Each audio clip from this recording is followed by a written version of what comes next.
Okay guys, while I'm waiting for my electrician to come by and install this, what I've done is I've got this extra piece, right? So what I've done was I just got a piece of metal, right? I just cut it up, drilled to the other side to lock it in place.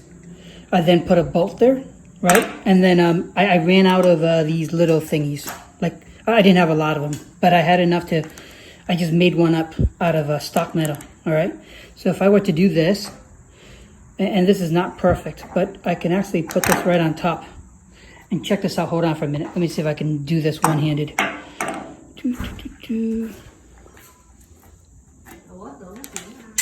had to stop in order to install it, and as you can see, it's right down here, right? Check this out. So now, I can literally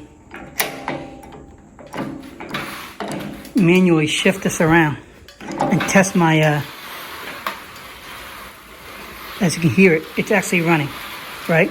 So this is my worst case scenario in case, if for any reasons, the motor die, the belt die or something, I at least have a way to run the lift, all right? Not ideal, but at least it's something.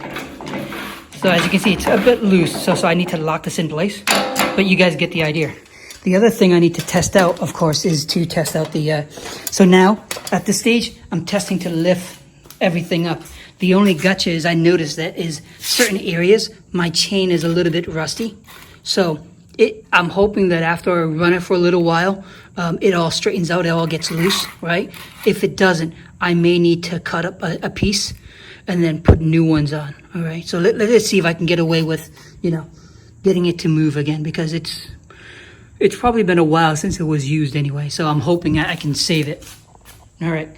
I just want to share that with you guys because I thought I haven't seen anyone do that. So I thought, hey, let me show you guys how I did it. Okay, guys, check it out. I was able to lift it by hand and got it that high off the ground, which allows me to put the plate in. The plate actually fits almost near perfect. The only gotcha is the stuff underneath is a little high, as you can tell. But when a car goes on top, I think I'll be okay.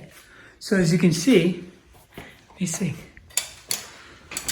This setup works perfectly for a manual task. I was able to wind it and got it that high off the ground.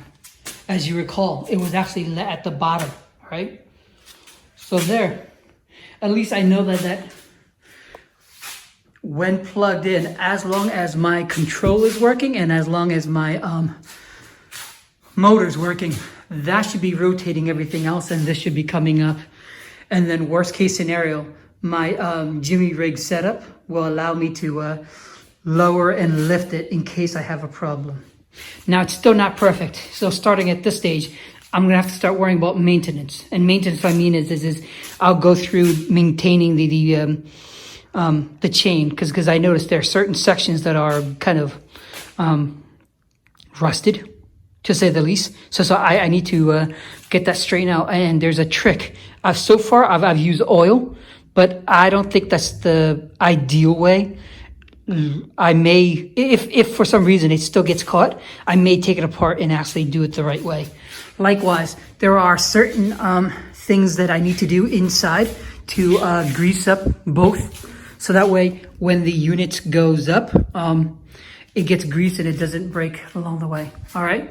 But I am that much closer to getting where I want it to be, and then do an actual test run of actually putting a car on, all right? Thanks everyone for joining me on this journey. This is quite entertaining to say the least, all right?